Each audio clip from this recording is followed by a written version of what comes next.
நேர்கள் அனைவரையும் ஜெயா பிளஸ் தொலைக்காட்சியினுடைய ஏன் என்ற கேள்வி விவாத நிகழ்ச்சிக்காக நான் உங்கள் அனைவரையும் வரவேற்கிறேன். இந்நிகழ்ச்சியில் துறை சார்ந்த ஆளுமைகளுடைய எண்ண ஓட்டங்களை இன்றைய தலைப்பில் நாம் மிக விரிவாக விவாதிப்பதற்காக அமர்ந்திருக்கிற இந்த வேளையில் இன்றைக்கு நாம் எடுத்திருக்கிறது தமிழ்நாட்டு அரசியல் சூழலில் தமிழக அரசியல் களம் தற்போது நாம் சந்திக்கக்கூடிய மிக நெருக்கமான ஒரு சூழ்நிலையில் இருக்கின்றோம். பிப்ரவரி மாதம், இந்த மாதத்தில் அநேகமாக அடுத்த மாதம் முதல் வாரத்தில் தேர்தல் எப்போது என்கின்ற வெளியிடப்படுகிற அட்டவணை குறிப்பை மத்திய மாநில தேர்தல்களை நடத்தக்கூடிய தலைமை தேர்தல் ஆணையம் வெளியிடப்படக்கூடிய நெருங்கிய சூழலில் தமிழக அரசியல் களம் எவ்வாறு இருக்கிறது? தமிழ்நாட்டு அரசியல் களத்தில் திராவிட இயக்கங்களை தவிர மற்றவர்களுக்கு அங்கே இடமில்லை என்கின்ற ஒரு கலச்சூழல் கடந்த 50 ஆண்டுகளுக்கு மேல் தொடரும் இந்த சூழ்நிலையில் தமிழ்நாட்டு அரசியலில் தற்போது திமுகவினரை எதிர்ப்பதற்காக 5 ஆண்டுகள் ஒட்டுமொத்த தமிழ் மக்களினுடைய அபிலாசைகளை நிறைவு செய்யாத ஒரு ஆட்சிக்கு மாற்றாக பகரமாக 2016க்கு பின்பு தமிழ்நாட்டில் ஒரு சரியான தலைமையும் தீர்க்க தரிசனமான ஒரு ஆட்சி இல்லை என்கின்ற மனக்குமுறல் களத்திலிருந்து நமக்கு வந்து கொண்டிருக்கிறது. அம்மாவுடைய கடந்த மரணம் இத்தனை ஆண்டுகளுக்கு பின்பும் ஒரு மிகப்பெரிய ஆலமரத்தை விட்டுவிட்டு நான் மரணித்த போதும் எனது காலத்திற்கு பின்பும் 100 ஆண்டுகள் இந்த இயக்கம் இருக்க வேண்டும் என்று அவர் சொன்ன அந்த வாக்குறுதிகளை மீறி அடையாளம் தெரியாதவர்கள் ஏற்பட்ட ஒரு ஆக்சிடென்ட்டில் தலைமை பொறுப்பிற்கு வந்த பின்பும் தமது தலைமை பொறுப்பிலிருந்த ஒரு மனுஷி கொடுத்த அந்த வாக்குறுதிகளை மதிக்காமலும் தன்னை நம்பி ஒரு மிகப்பெரிய மாளிகையை ஒப்படைத்து அதை நான் திரும்பி வரும் வரை பரிசுத்தமாக பார்த்துக்கொள்ளுங்கள் என்ற போதும் அங்கே துரோகம் விளைந்திருப்பதை தமிழ்நாடு அரசிலே அதிமுகவை சார்ந்து அல்ல மற்றவர்களும் பேசுகிற ஒரு பேச்சு பொருள். ஆகவேதான் அதிமுகவின் பொதுச் செயலாளராக இன்றும் தொடர்கிற திருமதி சசிகலா அம்மையார் அவர்கள் துரோகமும் எதிர் வினைகளையும் இனி நான் சம்மதிக்கப் போவதில்லை என உறுதியாக அறுதியிட்டு அவர் கருத்தை வைத்தார். ஒரு நெறியாளராக தொடர்ந்து பல தசாப்தங்களை கிட்டத்தட்ட நெருங்கும் இந்த நேரத்தில் நமது பணி தொடரும் இந்த வேளையில் அவர் எப்போதும் இப்படிப்பட்ட கடுமையான வார்த்தைகளை அவர் பயன்படுத்தவில்லை என்பதுதான் முக்கியம். துரோகங்கள் நடந்தது, எதிர்முனை விரோத நடவடிக்கைகள் நடந்தது, கூட்டு சதி நடந்தது. அது மட்டுமல்ல தோழர்களே, இவர் வந்தால் நிச்சயமாக அதிமுக நிலை பெற்றுவிடும், மீண்டும் ஒரு 50 ஆண்டுகள் இந்த இயக்கம் தொடரும் என்பதை பலர் கண்ணுட்டார்கள். களத்திலிருந்து பேசும் கருத்துக்களும் அது உண்மையாக இருக்கிறது. ஆகா, அவர் வந்துவிடக்கூடாது, வந்துவிட்டால் நமது இடத்திற்கு இருப்பிற்கும் பெரும் கேள்வியாகிவிடும் என்றுதான் இந்த எதிரி கும்பல்கள் நம்மோடு உறவாடி நம்முடைய கழுத்தை அறுத்தார்களா என்ற கேள்விக்கும் விடை தேடும் இந்த சூழ்நிலையில் தேர்தல் நெருங்கும் இந்த நேரத்தில் கழகத்தினுடைய தொண்டர்கள் மாற்று கட்சி முகாமில் இருந்தும் கூட இன்றைக்கு நமது தொலைக்காட்சிக்கு அளித்த பேட்டியில் தமிழ்நாடு உருப்பெற வேண்டுமென்றால், குறிப்பாக அதிமுகவிற்கான மாற்றம் வர வேண்டுமென்றால் இது சின்னம்மா அவர்கள் தலைமையில்தான் அது நிச்சயமாக நடக்கும் என தென் மாவட்டங்கள் மட்டுமல்ல, மத்திய மாவட்டங்கள் மட்டுமல்ல, வட மாவட்டங்களிலிருந்தும் ஏராளமான தொண்டர்கள் வந்து குவிகிறதும் அவர்களது மடல், அவர்களின் தொலைபேசி அலைபேசி தொடர்கிற காட்சியும் நாம் இன்றைக்கு பார்த்து கொண்டிருக்கிற இந்த நேரத்தில் இன்று மாலை இப்பொழுது நாம் அது குறித்து விவாதிப்பதற்காக அமர்ந்திருக்கிறோம். மாற்றத்திற்கு உட்படுகிறதா தமிழக அரசியல்? குறிப்பாக தொடர் தோல்விகளை சந்தித்திருக்கும் ஒரு மகத்தான ஆலமரத்தின் வீழ்ச்சி இனியும் தாங்காது, அதன் தலைகளும் விழுமியங்களும் அதன் கீழ் தங்கி ஓய்வெடுக்கும் தொண்டர் படைகளும் கூட என்ன நடக்கப் போகிறது? தொடர்ந்து பேசுவதற்காக ஐஜேகேவினுடைய ஊடகப் பிரிவு தலைவர், பொறுப்பாளர், மரியாதைக்குரிய மூத்த தமிழக அரசியல்வாதி திரு ஐயா நித்யானந்தம் அவர்கள் நம்மோடு இணைகிறார். ஐயா அவர்களை வரவேற்கிறேன். ஐயா வாங்க. நாஞ்சில் மாநகரில் அவரது தந்தையும் கூட மிகச்சிறந்த அரசியல் தலைவர். 1980களுக்கு பிறகு சொல்லிக்கொள்ளக்கூடிய ஒரு அமைப்பின் செயல்பாட்டாளர். ஆனாலும் இன்றைக்கு நீதிக்காக குரல் கொடுப்போராக நமது அமர்விலே பங்கு பெறக்கூடிய அன்பு சகோதரர் திரு ராமன் அவர்களையும் நான் வரவேற்கிறேன். அரசியல் விமர்சகராகவும் தேசிய களத்தில் அதிகமாக அறிவுசார் தளத்தில் பயணிக்கக்கூடிய கல்வியாளர் கண்ணியத்துக்குரிய திரு சரவண பெருமாள் ஐயா வாங்க. உங்கள் அனைவரையும் வரவேற்கிறேன். முதல்ல உங்களுடைய நாலேஜி, உங்களுடைய அறிவு, இன்றைக்கி தமிழ்நாட்டில் என்ன சூழல் இருக்குது, நாம் இதை பேசக்கூடிய தேவை என்ன இருக்குது, இதுதான். களம் காண்போம், அம்மாவின் கட்சி ஆட்சி அமைப்போம், புரட்சித்தாய் சின்னம்மா உறுதி. இதுதான் இன்றைக்கி தலைப்பு. நான் சொல்லிட்டேன், கொஞ்சம் நேரம் எடுத்துக்கிட்டேன், ஒரு 2 நிமிஷம் நீங்கள் சொல்லுங்கள். ஜெயா செய்தி ஏன் என்ற கேள்வி நிகழ்ச்சி நேயர்களுக்கு இந்திய ஜனநாயக கட்சி ஐஜேகேயின் சார்பாக என்னுடைய பணிவான வணக்கத்தினை தெரிவித்துக் கொள்கின்றேன். அம்மாவின் ஆட்சி அமைய வேண்டும், அத்தனை பேரும் ஒன்று சேர வேண்டும், ஒரு தாய் மக்கள் அனைவரும் பிரிந்து இருக்கக்கூடாது, கூட்டு குடும்பமாகத்தான் நாம் இருக்க வேண்டும். கருத்து வேறுபாடுகள் என்பது மனிதர்களுக்கிடையே வரத்தான் செய்யும். அவைகள் போவதற்கு நாம் மனம் திறந்து பேசினால் சரியாகிவிடும். ஆனால் மனதிலே வன்மம் வைத்து, பொறாமை வைத்து, பேராசை வைத்து, ஏதேனும் நோக்கங்களுக்காக ஒன்று சேரவே கூடாது என்று சொன்னால் அந்த ஒருவருக்கு மட்டுமே பலனளிக்கக்கூடிய அளவிலே அது அமைந்து விடக்கூடாது. எதுவாக இருந்தாலும், குடும்பமாக இருந்தாலும், அரசியலாக இருந்தாலும், நாடாக இருந்தாலும் கூட. அந்த அளவிலே பாரதிய ஜனதா கட்சி தலைமை தாங்கி கொண்டிருக்கக்கூடிய அகில இந்திய அளவிலே தேசிய ஜனநாயக கூட்டணி தமிழகத்திலே இந்த தீய சக்தி தூக்கி எறியப்பட வேண்டும் என்ற ஒரு மக்கள் அக்கறை கொண்ட குறியோடு அனைத்து அவர்களுக்கே தொடர்பில்லா அண்ணா திராவிட முன்னேற்றக் கழகம், அனைத்து அண்ணா திராவிட முன்னேற்றக் கழகத்தையும் அந்த உறுப்பினர்களையும் ஒன்று சேர்க்க வேண்டும். நம்முடைய கருத்து வேறுபாடுகளை பிறகு பார்த்து கொள்ளலாம். சசிகலா அம்மையார் இந்த என்டிஏ கூட்டணியிலே இடம்பெற வேண்டும் என்று அழுத்தமாக சொல்லுகிறார்கள். மோடி அவர்களும் நம்முடைய அமித்ஷா அவர்களும் சொல்லுகிறார்கள். ஆனாலும் ஒரு கூட்டணியினுடைய தலைவர் தமிழகத்திலே என்று வந்த பிறகு அவருக்கு சில வாய்ப்புகளை கொடுக்கிறார்கள். இறுதியிலே என்ன நடக்கப் போகிறது என்பது ஒரு பெரிய கேள்விக்குறிதான். தேர்தல் அறிவிப்பதற்கு முன்பாக திராவிட முன்னேற்றக் கழகத்தை ஒழித்து அந்த பூண்டோடு பிடுங்கி எடுக்கக்கூடிய ஒரு அமைப்பு, ஒரு சூழ்நிலை ஏற்பட வேண்டும் என்று சொன்னால் அதற்கு என்ன விலை கொடுத்தாலும் நான் அதை செய்வேன் என்று அமித்ஷா அவர்கள் தமிழக மண்ணிலே உரைத்திருக்கின்றார்கள். நமக்கு தெரியும், எப்பாடுபட்டாவது எப்படியாவது திமுக ஆட்சியை ஒழிப்பேன் என்று சொல்லியிருக்கிறார்கள். அப்போ அதில் உள்ள நமக்கு புரிஞ்சுக்கணும், 1000 ஓட்டு, 10,000 ஓட்டு, 1,00,000 ஓட்டு, 10 ஓட்டு என்றாலும் கூட நாம் திமுகவுக்கு எதிரான ஓட்டுகளை ஒன்று சேர்க்க வேண்டும். குழந்தையில் நம் மழலை பள்ளியிலே கூட ஒரு விளக்கமாறுன்னு சொல்லுவாங்க திருநெல்வேலியில், அதை மொத்தமாக கொடுத்து அதை உடைங்க அப்படின்வாங்க. ஆனால் அது உடைக்க முடியாது. அதுலேருந்து ஒரு சுள்ளியாக எடுத்து ஒரு குச்சியாக எடுத்து உடைக்கும் போது சுலபமாக உடைக்க முடியும். கண்டிப்பாக இது மழலை பள்ளியிலே நமக்கு கற்றுக் கொடுத்துருக்கக்கூடிய பாடம். இதை ஆளுகின்றவர்கள், அரசியல் கட்சி தலைவர்கள், ஆண்டவர்கள் இவர்களெல்லாம் புரிந்து கொள்ள வேண்டும். ஓரளவிற்கு திராவிட முன்னேற்றக் கழகம், கருணாநிதி அவர்கள், இன்றைக்கு ஸ்டாலின் அவர்கள் இதை புரிந்து வைத்திருக்கிறார்கள். ஒரு குச்சியை கூட எடுக்க விட மாட்டேன், நழுவ விட மாட்டேன், மொத்தமாக அப்படியே தொடப்ப கட்டையாக தான் இருப்பேங்கிறார். ஆனால் எம்ஜிஆர் அவர்களும் ஜெயலலிதா அம்மையார் அவர்களும் இதற்கு முன்பாக இதனுடைய ரகசியத்தை புரிந்தவர்கள். ஒன்றுபட்டால் உண்டு வாழ்வேன் என்ற உயரிய நோக்கத்தோடு அவர்களை தூக்கி எறிந்து பேசியவர்கள். கட்சியை திமுகவில் இருந்து வெளியே வந்து புது கட்சி துவங்கிய உடனே அவரை பேசாதவர்கள் கிடையாது.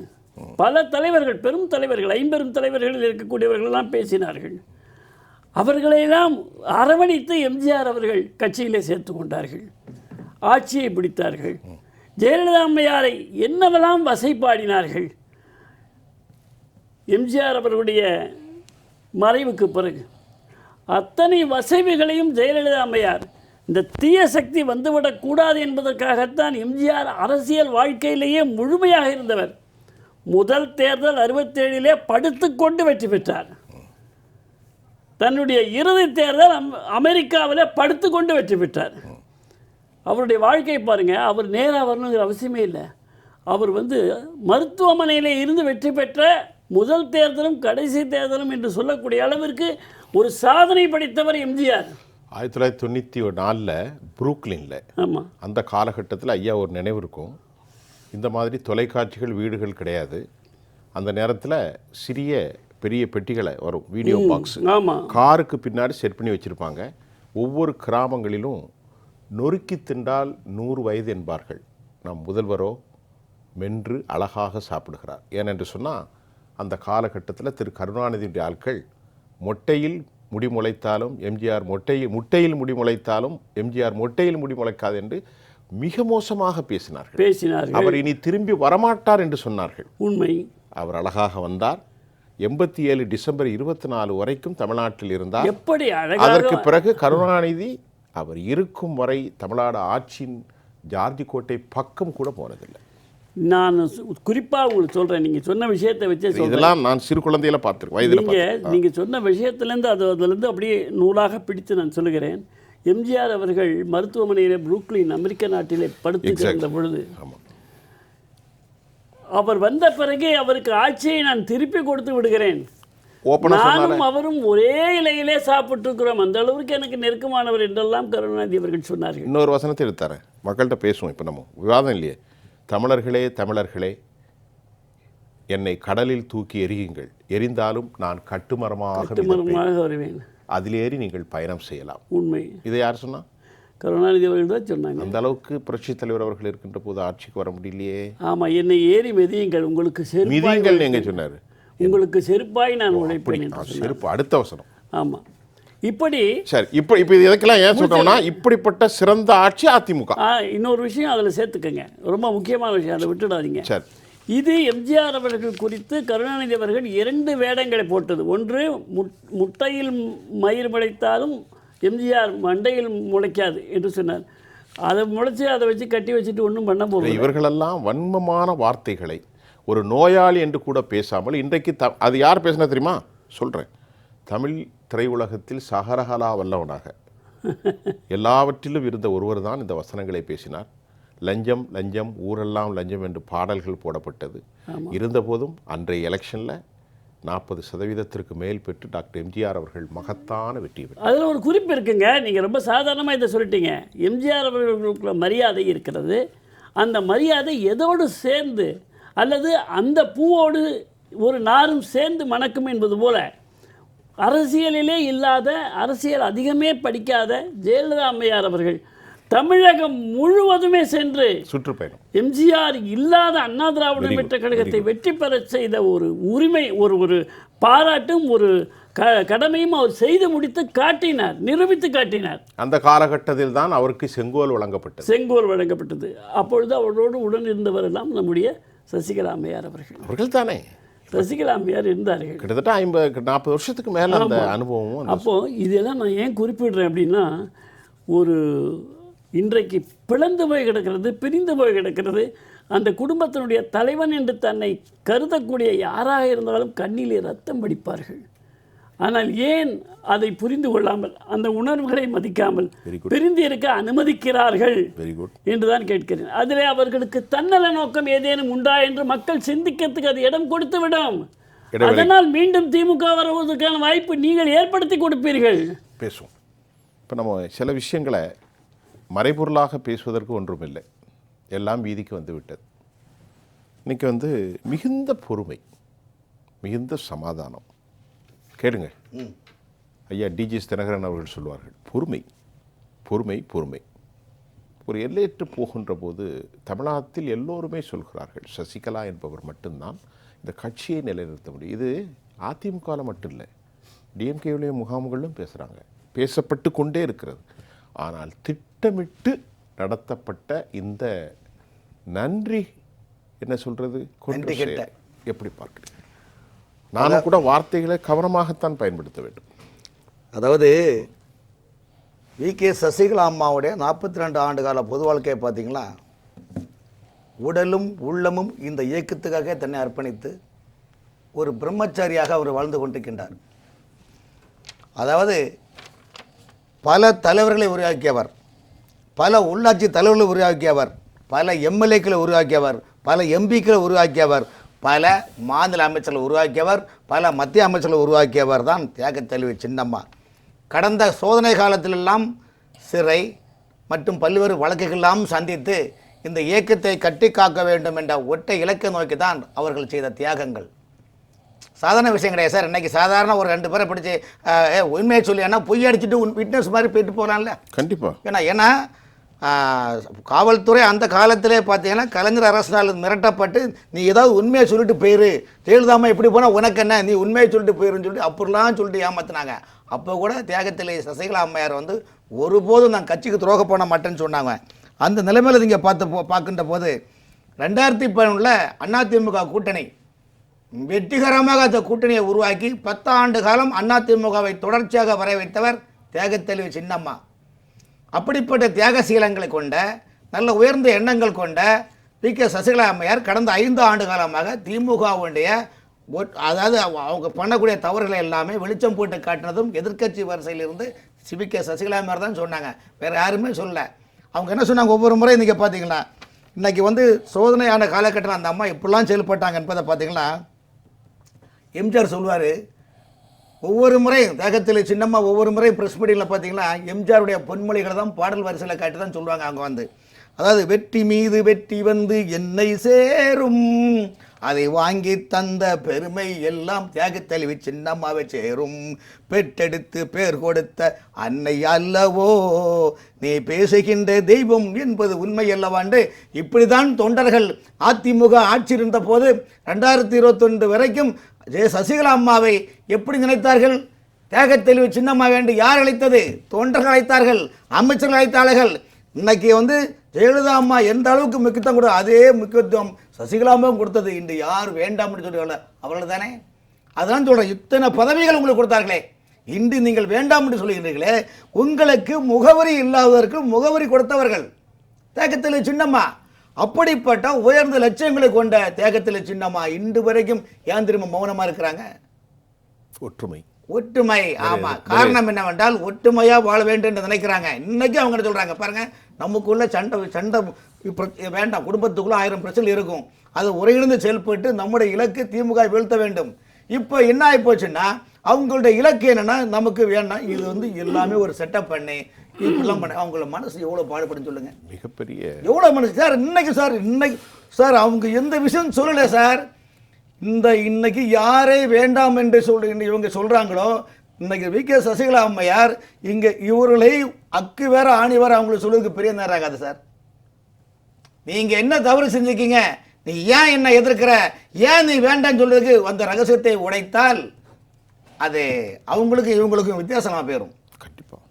என்ன இருந்தாலும் சிங்கம் தான் சார், பூனை தான், எலி தான். ஆகவே ஒரு சிங்கத்துக்கிட்ட நீங்கள் நின்று இப்படி ஒரு இது பண்ண கர்ஜனிக்க வந்து யார்கிட்ட போய் இங்கே சொல்கிறீங்க? பெற்ற தாய்கிட்டே போய் சொல்கிறது சொல்லுங்கள். பெற்ற தாயிடம் யாராவது பிள்ளைங்க போய் சொல்லுவாங்களா சார்? வந்து தாய்க்கு நகராக தானே நீங்கள் பார்த்தீங்க. அதிமுக ஆட்சி வருகின்ற போதெல்லாம், ஆட்சி இருந்தாலும் இல்லாவிட்டாலும் சசிகலா அம்மா வேறு அல்ல, ஜெயலலிதா அம்மா வேறு அல்ல, யாரும் பிரித்தது இல்லையே. அதிமுக தொண்டர்களும் சரி, அமைச்சர்களும் சரி, எல்லாரும் ஒருங்கிணைந்து தானே செயல்பட்டீங்க. இன்னைக்கு ஏன் வேண்டாம்னு சொல்கிறது என்றது இதுக்கு வேறு சில விஷயங்கள், அது பொது தளத்தில் நாம் அது சொல்ல முடியாது. அந்த அடிப்பில் பார்க்கும்போது பார்த்தீங்கன்னா, பாலூட்டி வளர்த்த கிளி பழம் கொடுத்து பார்த்த கிளி, கௌரவம் படத்தில் கண்ணதாசன் எழுதின பாட்டு, சட்டமும் நான் உரைத்தேன் தைரியமும் நான் உரைத்தேன் பட்டம் மட்டும் வாங்கி வந்து பாய்ந்து செல்ல இந்த பாடல் தான் பாடத்தோடு சார். என்ன மாதிரி எழுத்தாளர்களுக்கு இந்த பாடல் வரியை தான் அது பாடத்தோடு தானே, வேறு ஒன்றும் பண்ண முடியல. காரணம் என்ன, இவ்வளோ ஒரு மோசமான சூழ்நிலை. இன்னைக்கு அதிமுக ஒருங்கிணைந்து செயல்பட்டால் ஆட்சி அமையும் என்ற நிலைப்பாடு உளவுத்துறை சொல்லுது சார். திமுக ஆட்சியினுடைய உளவுத்துறை இவர்கள் ஒருங்கிணைந்து செயல்பட்டால், வி.கே. சசிகலா அம்மையாரின் தலைமையில் ஒரு குடையின் கீழ் இணைந்து செயல்பட்டால் நிச்சயமாக எம்ஜிஆர் ஆட்சி மலரும், நிச்சயமாக ஜெயலலிதா ஆட்சி மலரும் என்பது திமுகவுக்கும் தெரியும். ஆனால் இவர்கள் என்ன நினைக்கிறாங்க, ஆட்சி வந்தானா வராட்டா என்ன? சசிகலா அம்மாவை எதிர்ப்பவர்கள் எந்த மனநிலையில் உள்ளார்கள் என்றால், ஆட்சி வந்தானா வராட்டானா, பஸ்ஸுக்கு நம்ம ஓனராக இருந்தால் போதும். ஒற்றை இலக்கை நோக்கி பார்த்தால் மீண்டும் நீங்கள் யாருக்கு வழிவிட்டு கொடுக்கல என்று மக்களுக்கே தெரியும். தொலைக்காட்சி ஆண்ட நித்யானந்தம் போன்ற மூத்த தலைவர்களுக்கும் அது தெரியும். இப்போ நம்ம இதில் கொஞ்சம் வரலாற்றை பேசுவோம். ஐயா அவர்கிட்ட பேசினப்புறம் நம்ம கொஞ்சம் இது வந்து ஒரு விவாதம் என்ன, நம்ம கதைத்தல் தான், நம்ம அமர்ந்து பேசிக்கிட்டு இருக்கோம். உண்மை சார், நீங்கள் சொல்லுங்கள், எப்படி பார்க்குறீங்க? அனைவருக்கும் மாலை வணக்கம். என்னோட பணிவான கருத்துக்களை உலக தமிழ் நெஞ்சங்களுக்கு தமிழ் கடவுள் முருகனோட திருவடிகளிலிருந்து சமர்ப்பிக்கிறேன். அதாவது இன்றைக்கு இருக்கக்கூடிய அரசியல் சூழ்நிலையில் நம்ம ராமன் ஐயா சொன்ன மாதிரி வந்து கிட்டத்தட்ட 42 வருட அரசியல் களத்தை கடந்திருக்கிறார் சசிகலா அம்மையார் அவர்கள். அவர்களுடைய அனுபவம், அவர் கடந்து வந்த பாதை, எத்தனை அடிமட்ட தொண்டர்களை மிகப்பெரிய தலைவர்களாகவும் பதவிகள் கொடுத்தும் அவர்களுக்கு வந்து எம்எல்ஏ எம்பி அது மட்டும் இல்லாமல் அமைச்சர்களாகவும் ஆக்கியது சசிகலா அம்மையாரினுடைய தியாகத்தினுடைய ஒரு சின்னம், அதுதான் அடையாளம். அதே தியாகத்தினுடைய சின்னமாக தான் இன்றைக்கி வந்து அவங்க வந்து என்ன சொல்கிறாங்கன்னா, எந்த பதவியும் எதிர்பார்க்காது. இப்போ இந்த ரெட்டை இலை அப்படின்னு சொன்னிங்கன்னா, அந்த ரெட்டை இலைக்கு 2 இது இருக்குது. இந்த 2 விரல்களில் ஒருத்தர் வந்து எம்ஜிஆர், இன்னொன்று வந்து ஜெயலலிதா அம்மையார்.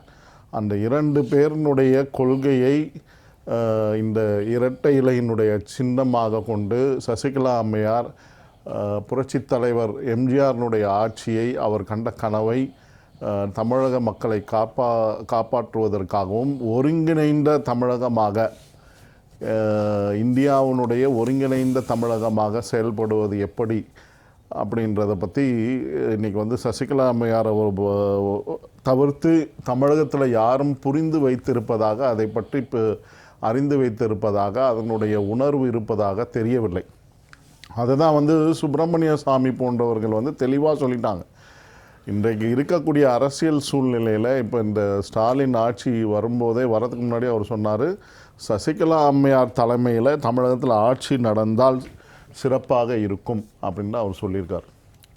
அது வந்து காலத்தின் கட்டாயம் கூட. அது மட்டும் அல்லாமல் அதுதான் மக்களின் நலனுக்கு உகந்ததாக இருக்கும் என்பது தான் அவர் சுப்பிரமணிய சாமி ஐயா அவர்களுடைய கருத்து.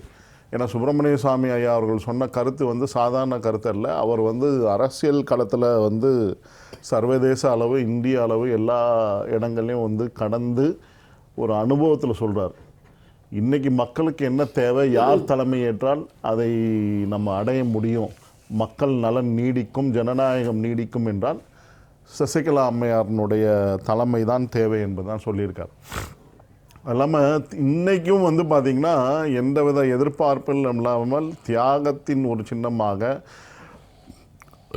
அதாவது அதிமுகவினுடைய ஆட்சி தீய சக்தியை விரட்டி அடித்து மக்கள் ஆட்சி, சாமானிய மக்களினுடைய ஆட்சி, சாமானிய மக்களினுடைய கட்சியாக இருக்கக்கூடிய அதிமுகவினுடைய ஆட்சி நடைபெற வேண்டும் என்பதை என்று உறுதி பூண்டு இன்றைக்கு களத்தில் இறங்கியிருக்கிறார் சசிகலா அம்மையார்.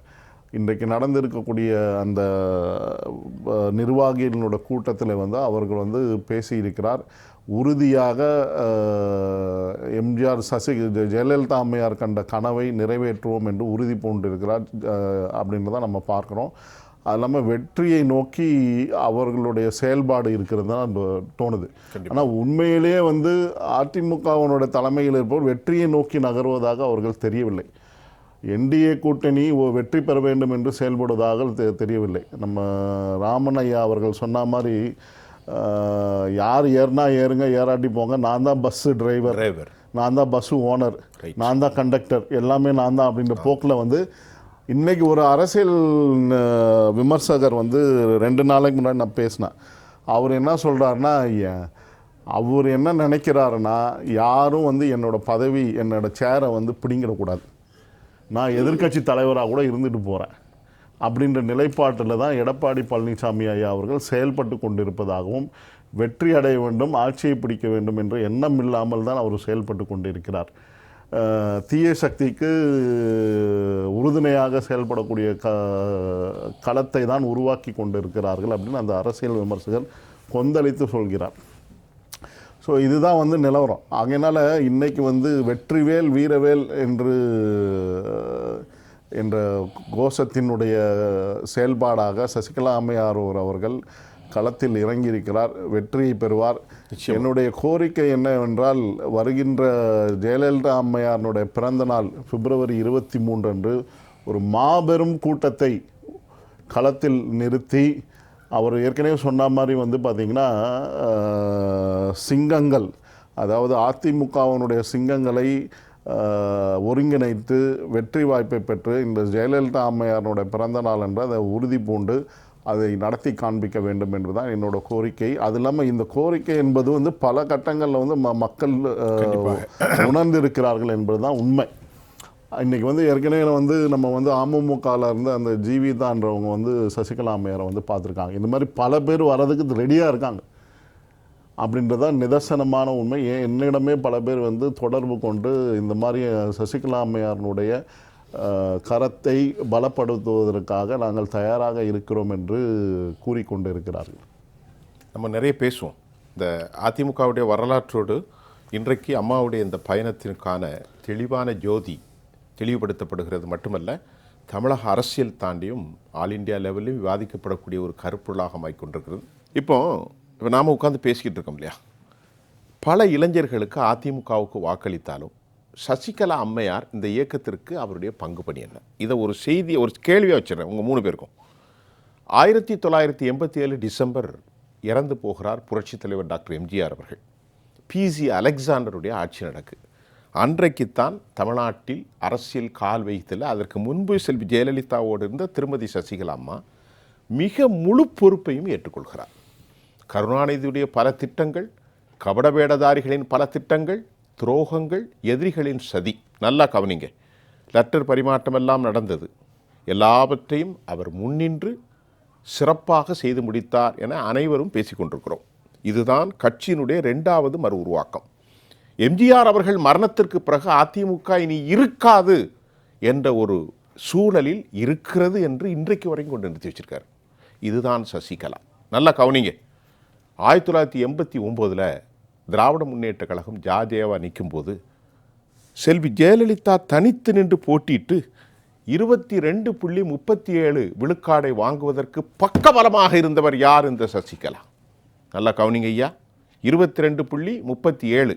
2 பேரும் தனித்து நின்றாலும் திமுக பெற்ற வாக்குகளோ வெறும் 37% மட்டும்தான்.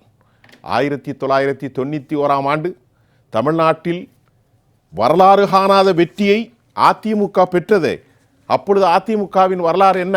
59.79%. அன்றைக்கு தமிழ்நாடு முழுவதும் வேட்பாளர்களை தேர்ந்தெடுத்தது இந்த சசிகலா. தமிழ்நாடு முழுவதும் அமைச்சர்களை வெற்றியின் பாதையில் போடப்பட்டது இந்த சசிகலா. 1996 ஆண்டு ஒரு வேடதாரிகளால் பொய் வழக்கு புனையப்பட்டதை, அவர் மீது சிறையில் வைத்து பல பொய் வழக்குகளை போட்டார்களே, கொஞ்சமும் மனசாட்சி இல்லாமல் தண்ணீரில் சோப்பு குவிலை கவிழ்ந்தார்களே, உன் அன்பு சகோதரிக்கு எதிராக ஒரு சாட்சி சொல்லாமா என்று சொன்னார்களே, அப்போதும் தியாகத்தோடு இருந்தவர் இந்த சசிகலா. 1998 ஆண்டு கோவை குண்டுவெடிப்பின் போது மகத்தான வெற்றியை இந்த கட்சி மீண்டும் பெற்றது. 2001 மீண்டும் ஆட்சிக்கு வந்தது. 2006 மைனாரிட்டியாக இருந்தது. அப்போதும் அம்மாவோடு இணைந்தவர் இந்த சசிகலா. 2011 மாபெரும் வெற்றி பெற்றது. அப்போதும் அம்மாவோடு இந்த வெற்றி கொண்டு வந்தவர் திருமதி சசிகலா. 2016 மரணத்திற்கு பின்பு நீங்கள் வர வேண்டும் என்று சொன்னபோது நான் வரமாட்டேன், ஓபிஎஸ்ஐ இருக்க சொல்லுங்கள். அதற்கு பிறகு எல்லோரும் வந்து அழுதார்கள். மதுசூதனன் நின்றார். 19வது இடத்தில் நின்றவர் தான் இந்த பழனிசாமி. உனக்கு என்ன துரோகம் செய்தார்? பரப்பை வெட்டினாரா? குடும்பத்தில் பங்காளியாக வந்து எது கேட்டாரா? உனக்கு எதிராக ஏதாவது செய்தாரா? சொல்லுங்கள். வரலாற்றை பின்னோக்கி பார்க்கும் தமிழ்நாட்டில் அதிமுக என்று ஒரு கட்சி இருந்தால் யார் இந்த சசிகலா என்று கேட்டால் இவ்வளவு இருக்கிறது. சந்திரலேகா சொல்கிறார், ஜெயலலிதாவை ஒரு தாயை போல் பார்த்துக்கொண்டார் இந்த சசிகலா. இப்பொழுது யார் இந்த சசிகலா என்று சொல்லிவிடுகிறார். நான் யாருக்கும் சொல்லவில்லை, திமுககாரர்கள் அல்ல, அதிமுக தொண்டர்களுக்கு மட்டும்தான். பேசுங்கள், பேசுங்கள். உங்களுடைய அந்த கருத்துக்களை யார் வேணாலும் கருத்து தெரிவிங்க. நீங்கள் உங்களுடைய கருத்துக்களை பகிர்ந்து கொள்ளுங்கள். இன்னைக்கு தொண்டரணி வந்து கொண்டிருக்கிறது, பேசி கொண்டிருக்கிறோம், பார்த்து கொண்டிருக்கிறோம். நீங்கள் இவ்வளோ வரலாறு சொன்னீங்க. சசிகலா அம்மையார் இந்த ஆட்சிக்காக இந்த கட்சியை கட்டமைத்து ஆட்சி வரவழைத்து கட்சியுடைய ஒற்றுமைக்கும் எவ்வளோ கஷ்டப்பட்டு எவ்வளோ கட்டமைப்பு உருவாக்கி இருக்காங்க நீங்கள் சொன்னீங்க. அதில் இன்னொரு ரகசியம் சொல்கிறேன். சொல்லுங்கள். எம்ஜிஆர் காலமாகிறார். காலமாகனா ப. சிதம்பரத்துக்கு முதலமைச்சர் பதவி மேலே ஒரு ஆசை. அவர் என்ன ப. சிதம்பரம் போய் கலைஞரை கேட்குறாரு, ஐயா எனக்கு இந்த எப்படியாவது முதலமைச்சர் ஆகணும், ஏதாவது வாய்ப்பு கொடுங்கன்னு. கலைஞர் என்ன பண்ணார் தெரியுமா, அழகாக தள்ளி விட்டு நீ போயஸ் தோட்டத்தில் போய் கேளுன்னு சொல்லிட்டார். போயஸ் தோட்டத்தில் போய் கேட்கணும். ப. சிதம்பரம் ஒரு தூது விடுறாரு ஜெயலலிதா அம்மாவுக்கு, எப்படின்னா எனக்கு ஒரு வாய்ப்பு கொடுங்க, நான் முதலமைச்சர் ஆகணும்னு. அப்போ அங்கே அதிமுக அந்த வீட்டில் பார்த்தீங்கன்னா சசிகலா அம்மையார் தான், ஏங்க அது எப்படிங்க ஆக முடியும், எம்ஜிஆர் காலமான பிறகு அது பிறகு அந்த அடுத்த உண்மையான ஒரு வாரிசு என்பது ஜெயலலிதா அம்மா தான். அப்போ நாங்கள் வராமல் உங்களுக்கு எப்படி கொடுக்க முடியும்? இது எதுக்கு சொல்கிறேன்னா, இந்த சிறை வாசகம் போனாங்கல்ல, அந்த சிறையில் வந்து எல்லாமே மிகப்பெரிய நரித்தந்திரம்.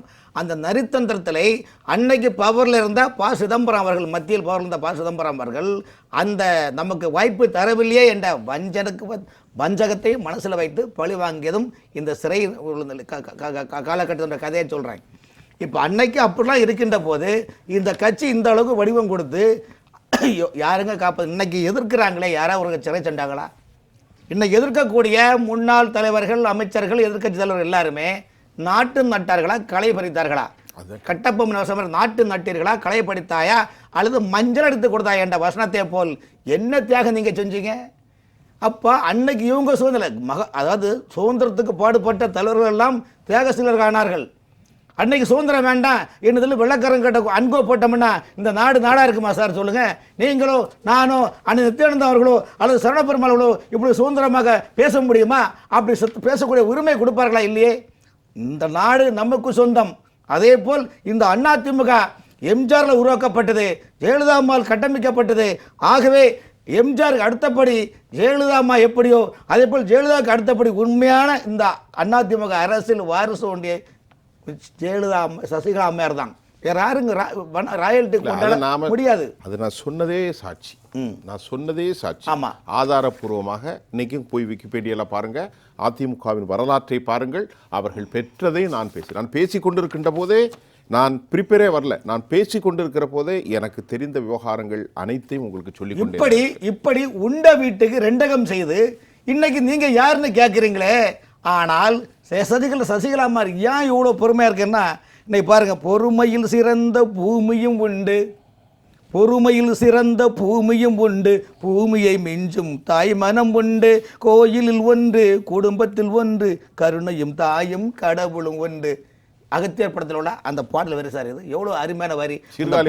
ஆமாம், இந்த பாட்டுகளை நமக்குலாம் அவர் கண்ணீர் கலங்கும். அப்படிப்பட்ட உயர்ந்த சிந்தனையை உள்ள இந்த அதிமுக கட்டி காத்து உங்களுக்கு இன்னைக்கு நீங்கள் ஒண்டியாக சிலிப்பிட்டு போகிறதுக்கு அந்த கட்சி வச்சுருக்காங்க. சொல்லுங்கள் ஏங்க, எத்தனை லட்சம் தொண்டர்கள் சார், எத்தனாயிரம் தொண்டர்கள் இறந்துருக்காங்க அந்த கட்சி, எத்தனை பேர் ஜெயில் தண்டனை அடைஞ்சிருக்காங்க, எவ்வளோ பேர் கேஸ் வாங்கியிருக்காங்க, இன்றைக்கும் கேஸ் வாங்கியிருக்காங்களே. சொல்லுங்கள், இங்கே எந்த உழைப்பும் இல்லாமல் எந்த தியாகமும் இல்லாமல் இந்த கட்சி அப்படியே வழிப்பறி பண்ண மாதிரி பண்ணிக்கிட்டு நீங்கள் வேண்டாம் நீங்கள் யாருன்னு கேட்டால், இது ஒரு நாளைக்கு இவங்கெல்லாம் ஒன்றும் இல்லை சார், 1 மணி நேரம் நைட்டில் தூங்கும்போது அப்படியே மல்லக்கப்படுத்திட்டு கடந்து வந்த பாதையில் இவர்களாம் நினைச்சார்களே. ஆனால் அதுக்கப்புறம் நான் அதை விளக்கம் சொல்ல வரல. நமக்கு வெற்றி கூட்டணி அமைய வேண்டும், யார் வேணும் என்ன வேணும் பேசிக்கிட்டோம். இன்றைக்கு தமிழ்நாட்டில் திருமதி சசிகலா அம்மையாரை குறித்து எந்த அரசியல்வாதியாவது, முக்கியமான அரசியல்வாதிகள் அரசியலில் இவ்வளவு பேசுகிறார்களே, திருமதி சசிகலா அம்மையாரை குறித்து யாராவது அதிகபட்ச விமர்சனம் வைத்திருக்கிறார்களா? எப்படி வைப்பான்? என்ன ஆதாரத்தோட வைப்பான்? ஏன் வைக்க முடியல? அது மக்கள் மத்தியில் அவர்களுடைய பெயரே இருக்கக்கூடாது. அதுதான் அவர்கள் மீது புழுதி பாரி இறைத்தால் கூட அவர்கள் வந்து விடுவார்கள். அப்படி ஒரு அற்புதமான தலைமையின் கீழ் இருந்தவர்கள், உடன் இருந்தவர்கள். நான் வெற்றி கூட்டணி அமைய வேண்டும் என்று சொன்னேன். அது இயல்பாகவே அமைந்திருக்கிறது. எப்படி சசிகலா அம்மையார் இன்றைக்கு களத்தை காண்கிறேன், நான் அனுமதிக்க மாட்டேன், துரோகத்தை அனுமதிக்க மாட்டேன் என்றெல்லாம் சொல்லி வருகிறார் என்று சொன்னால், இத்தனை நாள் அவர் வரவில்லை என்ற ஏக்கமும் வருத்தமும் எனக்கும் இருந்தது. நான் இதே பல தொலைக்காட்சி விவாதங்களிலே அதை சொல்லியிருக்கிறேன். அவர்கள் வீதிக்கு வர வேண்டும் என்று சொல்லியிருக்கிறேன். ஆனால் இதே அமர்வில் பலமுறை சொல்லியிருக்கீங்க. இன்றைக்கு அவர்கள் சொல்லுகிறார்கள், நான் வந்து விட்டேன், வந்து வருகிறேன், களம் காண வருகிறேன். இருங்க முடிச்சிடுறேன். இல்லை சொல்கிறேன், நீங்கள் சொன்ன மாதிரி அவங்க ரொம்ப பொறுமை காத்தார்கள். அப்படிதான் எடுத்துக்கிறேன். இல்லை, பொறுமை எல்லைக்கு மீறி பொறுமை போகக்கூடாது. ரொம்ப பொறுமை, ஆமாம். ரொம்ப காலம் இப்போ என்ன, இப்போ இந்த 2 மாதமும் இன்னும் பொறுமையாக இருந்தாங்கன்னா ஒன்றுமே பண்ண முடியாது. இன்றைக்கு தமிழகத்திலே அரசியல்வாதிகளோ அரசியல்வாதி இல்லையோ விரல் விட்டு எண்ணக்கூடிய அரசியல் கட்சி தலைவர்கள் வரிசையிலே சசிகலா அம்மையார் இருக்கிறார்களா இல்லையா? என்ன கட்சி எடுத்தாங்க? பொதுச் செயலாளர்னு சொல்கிறாங்க. ஐயா 87 உள்ள வரலாறு சொல்கிறேன் ஐயா. இல்லை, நீங்கள் பழைய சொல்கிறீங்க, கேட்குறேங்க. இன்னைக்கு விரல் விட்டு எண்ணக்கூடிய தலைவர்கள் வரிசையிலே சசிகலா அம்மையார், இன்றைக்கு இருக்கக்கூடிய ஜெயலலிதா அம்மையாரும் புரட்சித் தலைவர் எம்ஜிஆர் அவர்களும் கட்டிக்காத்த அதிமுகவில் சசிகலா அம்மையாரை விட உயரமான தலைவர்கள் யாராவது இருக்கிறார்களா? ஆனால் அவர்கள் பொறுமையோடு இருந்து கொண்டிருந்தார்கள். நான் வெற்றி கூட்டணி அமைய வேண்டும் என்று சொன்னதை மீண்டும் சொல்கிறேன். அவருடைய பெயர் என்ன? திருமதி சசிகலா விகே. விகே என்றால் வெற்றி கூட்டணி. இந்த வெற்றி கூட்டணி அமைய வேண்டும் என்று சொன்னால் சசிகலா அம்மையார் முழு முயற்சியை எடுக்க வேண்டும், முழுமையாக இறங்க வேண்டும். அது டெல்லியிலே சென்று பார்க்க வேண்டுமா, தமிழகத்திலே பார்க்க வேண்டுமா, அவர்களுடைய குழந்தைகளை ஒற்றுமைப்படுத்த வேண்டுமா, எல்லாவற்றையும் மிகப்பெரிய பொறுப்பாக ஜெயலலிதா அம்மையாரும் ஜானகி அம்மையாரும் பிரிந்திருந்த பொழுது அவர்களை சேர்த்து வைத்தவர் அவர்தான். கண்டிப்பாக. ஆனால் அன்றைக்கு சுலபமாக சேர்த்து வைத்து விட்டார்கள். இன்று மிக மிக கடினம். ஏன்னா ஒருத்தருடைய யார் என்ன சிந்திக்கிறாங்க, யார் மனசில் என்ன இருக்குன்னு தெரிய மாட்டேங்குது.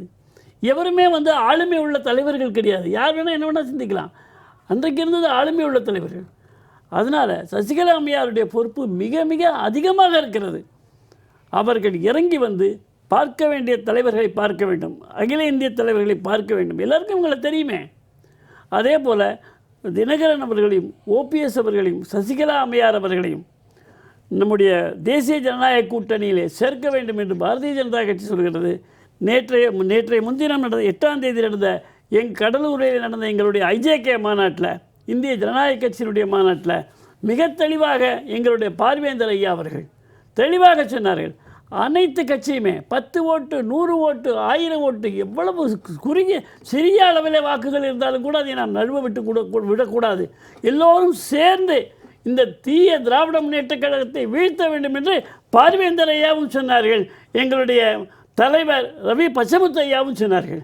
அவ்வளோ பெரிய மாநாடு, வெற்றிகரமான ஒரு மாநாட்டில் வெற்றியை முழங்கிய, வெற்றிக்கான செய்தியை மக்களுக்கு எடுத்து சொல்லக்கூடிய அளவில் IJKயா இவ்வளோ பெரிய மாநாடா என்று வியக்கக்கூடிய அளவில் இருந்தது. அந்த மாநாட்டில் இதை சொன்னார்கள். இன்றைக்கு சசிகலா அம்மையார் அதை சொல்லியிருக்கிறார்கள். அது நடைமுறைப்படுத்துவதற்காக அவர்கள் இறங்க வேண்டும். அவர்களோடு ஒத்துழைக்க தேசிய ஜனநாயக கூட்டணியில் அத்தனை கட்சிகளும் தயாராகத்தான் இருக்கும். அதில் IJKயும் உண்டு, பார்வேந்தர் ஐயாவும் வருவார். எல்லோரும் சேர்ந்து இந்த தீய சக்தியை ஒழிக்க வேண்டும். யாருக்காவது ஏதேனும் பிரச்சனைகள் இருந்தால் பேசி தீர்த்து கொள்ள வேண்டும். அது யாராக இருந்தாலும் சரி, எல்லோருமே சசிகலா அம்மையார் கொடுத்த முகவரியை சார்ந்தவர்கள் தான். வேறு யாரும் தனிப்பட்ட முறையில் ஆளுமையினால் வந்தவர்கள் அல்ல. இது உலகத்திற்கே தெரியும்.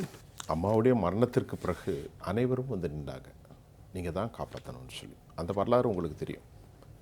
ஒரு பலம் பொருந்திய தலைமையின் கீழ் அனைவரும் அணிவகுத்து நின்றார்கள். அதற்கு பிறகு மாபெரும் துரோகம் நடந்துவிட்டது. அந்த துரோகத்தை செய்து கொண்டாலும் கூட அவர்களால் இந்த கட்சியை வெற்றிகரமாக கொண்டு வரவில்லை. 11 முறை தோல்வி. நல்லா கவனித்துக் கொள்ளுங்கள். இதை மட்டும் சொல்லிடுறேன். நம்ம எதையும் புள்ளி இல்லாமல் ஆதாரம் இல்லாமல் எப்போதும் பேசுவதில்லை. எம்ஜி ராமச்சந்திரன் அவர்கள் புரூக்லினில் இருக்கின்ற போது செல்வி ஜெயலலிதா அந்த பணியில் தமிழ்நாடு முழுவதும் பிரச்சாரத்தில் அன்று அதிமுக பெற்ற வாக்குகள் 53.87%, 54%. செல்வி ஜெயலலிதாவின் தலைமையில் தமிழ்நாடு முழுவதும் அன்றைக்கு பெரியவராக இருந்த வீரப்பன், PH பாண்டியன் போன்றவர்கள் எல்லாம் அன்று முரண்பட்டார்கள். ஜெயலலிதா தனித்து பிரச்சாரம் விட்டது. 1. 1989 செல்வி ஜெயலலிதா ஜாஜையாக பிரிந்திருக்கிற போது 23%. 1991 மகத்தான வெற்றி பெற்ற அதிமுக 60%. எத்தனை சதவீதம்? 60%. அது தொடர்கிறது. இவ்வளவு மகத்தான வெற்றி பெற்ற இந்த இயக்கம் 18% ஆக்கி 2018 தோல்வி, 19 தோல்வி, உள்ளாட்சி, மாநகராட்சி, பேரூராட்சி, ஊராட்சி, சட்டமன்ற தேர்தல்கள், 2 நாடாளுமன்ற தேர்தல்கள், இடைத்தேர்தல்களின் தோல்வி கண்ட பழனிசாமி தலைமையிலான அதிமுக ராகுலுக்கு போட்டியா கடைசியில் போட்டியிடாமல் பின்வாங்கினார் ஈரோட்டில். இவ்வளவு பொறுமை கொடுத்து இந்த கட்சியை நீ அழகாக கொண்டு வாருங்கள் என்று ஒரு தாராளமயமாக்கப்பட்ட வாய்ப்புகள் கிடைத்த பிறகும் இன்னும் அவருடைய அத்தாட்சி தான் என்ன? 5000 ஓட்டை குமரி மாவட்டத்திலே தென் தமிழகத்திலே வாங்கி என்ன போச்சு? டெபாசிட் போச்சா? டெபாசிட் காலியே. இது அதிமுகவுக்கு வந்த வினையா? இந்த மாபெரும் ஆலமரத்திற்கு வந்த விவகாரமா? டெல்லி தலைவர்கள் எல்லாம் நின்றார்கள் அம்மையார் செல்வி ஜெயலலிதாவை பார்ப்பதற்கு. இன்றைக்கு குமரி மாவட்டத்தில் ஒரு தொகுதியில் 5000 ஓட்டு வாங்கி டெபாசிட் இழந்த நிலைக்கு பழனிசாமியின் தலைமையில் இந்த இயக்கம் போய் கொண்டிருக்கிறது. சொல்லுங்க, இதுதான் கேள்வி. இந்த நிலைமை சீர்கெட்டதுக்கு காரணம் ஒருங்கிணைந்த ஒரு தலைமை இல்லாததான். அது தொடர்ச்சியாக நான் விவாத மேடைகளில் சொல்லிட்டு வரேன். பல தலைவர்கள் இங்கே இருந்தவங்க, எம்எல்ஏ இருந்தவங்களாம் ஒரு சிலரோட பேசும்போது அவங்க சொன்னது இதுதான், இங்கே தலைமை இல்லை, அதனால தான் அவங்க திமுக அந்த மாதிரி மற்ற இடங்களுக்கு போயிட்டாங்க. ஸோ அதனால் இன்றைக்கு இருக்கக்கூடிய சூழ்நிலை தமிழகத்தில் பார்த்திங்கன்னா அதிமுகவினுடைய வெற்றி கொடியை நாட்டக்கூடிய நிலைமை, அதனுடைய களம் எல்லாத்தையும் அறிந்தவர் சசிகலா அம்மையார் தான். அவர்களால் மட்டும்தான் முடியும். நான் தொடர்ந்து இந்த விவாத மேடையில் பல முறை சொல்லியிருக்கிறேன். உறுதியாக அவர்கள் களத்தில் இறக்கப்பட்டார்களா, அவர்கள் தலைமையில் பிரச்சாரம் நடந்ததென்றால் 55% வாக்குகளை அதிமுக என்டிஏ கூட்டணி பெறும். இதில் மாற்று கருத்து எனக்கு கிடையாது.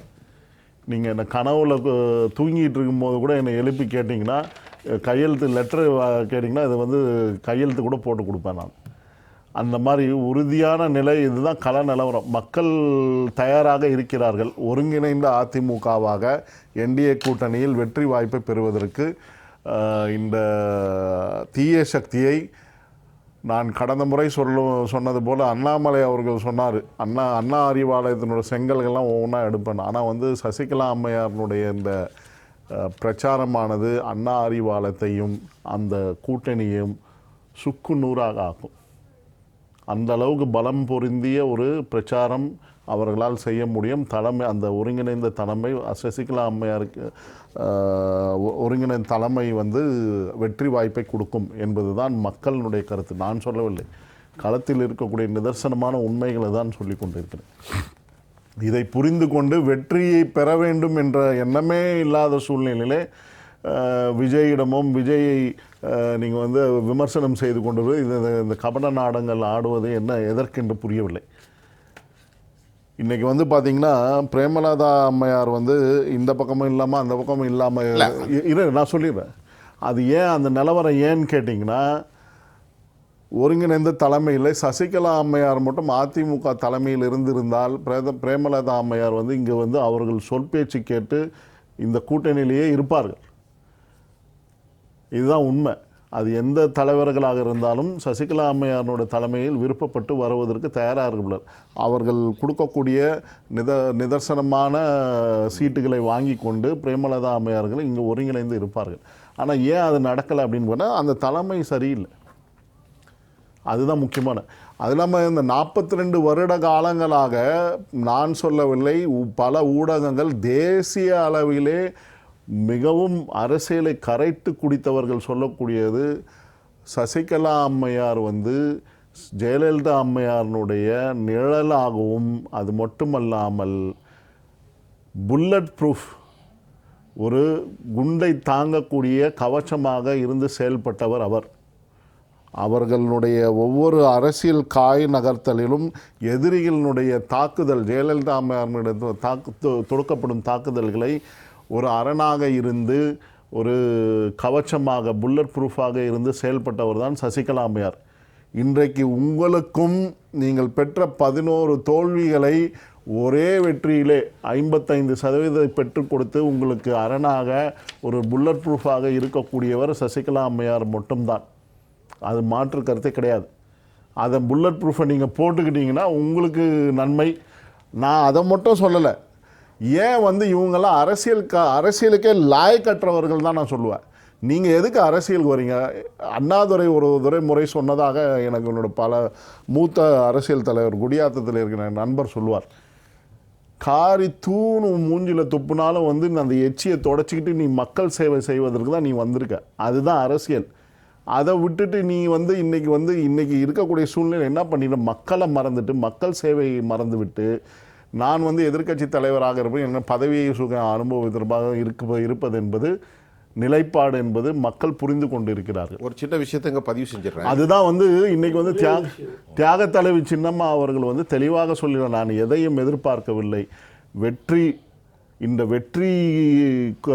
வெற்றிவேல் வீரவேல் என்று எம்ஜிஆர் அவர்கள் தொடுத்த இந்த தீய சக்தியை அழிக்க வேண்டும் என்று கொண்டு வந்த அதிமுக வெற்றி அடைய வேண்டும் என்பதுதான் அவர்களுடைய உள்நோக்கம். ஒரு வழியில் ஐயா கண்ணன் ஒரு விவசாய சங்கத்தை நடத்திட்டு இருந்தார்.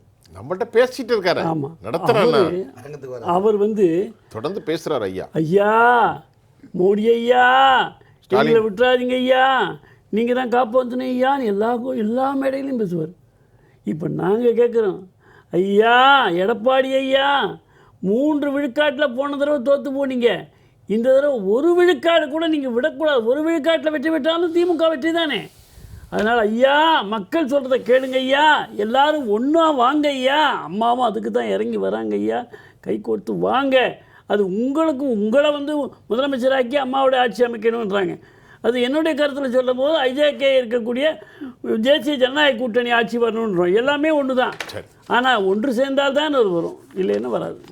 அதாவது ஒரு விஷயத்தை மட்டும் சொல்லி நிறைவு செய்துக்கிறேன். என்னோட இதை மக்கள் வெற்றி அடைய வேண்டும் என்றுதான் சசிகலா அம்மையார் பயணித்து கொண்டிருக்கிறார். இதில் எனக்கும் இந்த அனுபவத்தில், அரசியல் கல அனுபவத்தில் மக்கள் வெற்றி அடைய வேண்டும் தான் ஒவ்வொரு அரசியல் தலைவரும் களத்தில் இருக்கணும்னு தான் என்னோட கருத்து. அந்த நிலைப்பாட்டை தான் சசிகலா அம்மையார் அவர்கள் எடுத்து வைத்திருக்கிறார். தமிழகத்தை பொறுத்தவரையிலும் இன்னைக்கு 2026 சட்டமன்ற தேர்தலை முன்னாச்சு இவ்வளோ பெரிய சதுரங்க வேலைகள் நடக்குது. முழுக்க வி.கே. சசிகலா அம்மாவை ஃபீல்டுக்கு வரவிடாமல் ஆக்குறதுக்கு 2 சைட்லேயும் பிரச்சனை உள்ள ஒரு சதுரங்கம் நடக்குது.